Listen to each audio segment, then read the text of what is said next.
Gipatuman sa Local Water Utility Administration kun LUWA ang partial takeover sa MCWD.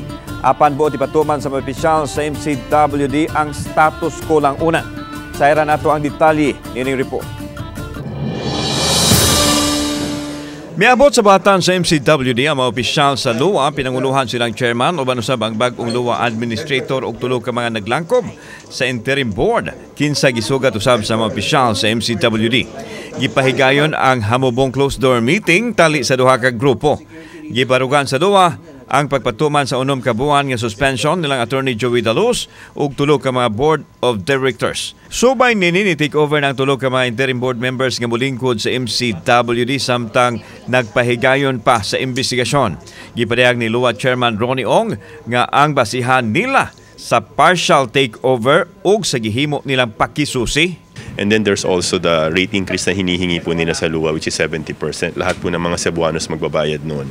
And once we were starting to check all the records, nagulat kami, yung NRW every year tumataas from 2019 up to today. Imagine from 23% naging 36%, which is you're averaging around approximately 28 or 21 million gallons a day ang nawawala or 117 million pesos annually ang nawawala sa MCWD. Tuloy-tuloy po ang procurement nila. Sa amin din, sinecheck lang namin, inaayos nyo ba yung NRW nyo, which for everyone, that's leakage. Yung system loss po nila, ang taas. We will go through the necessary things that we need to do as a government agency, and they would need what they need to do what they need to do. Samtang gibarugan ni Attorney Dalos ug mga kaubanan nga angayang ipatuman una ang status quo hangtod nga makapagawas og desisyon ang Office of the Government Corporate Council kun OGCC. Gipadayang nini nga wa sila mahatagi og due process sa lakang nga gihimo karon sa LUWA. Gani wa sila mahatagi og kopya sa LUWA Board Resolution number 35 sa pagpatuman sa unom ka buwan nga partial takeover. They have to go to court, no, if they want to insist.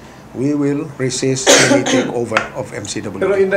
Gipasabot ni Dalos nga gibakwi niya ang nahaunang pamahayag nga mutuman siya sa lagda sa LUWA apan nausab kini human nagpadayag og status quo ang management sa MCWD nga nag-ila sa naandan nga BOD. I changed my stand.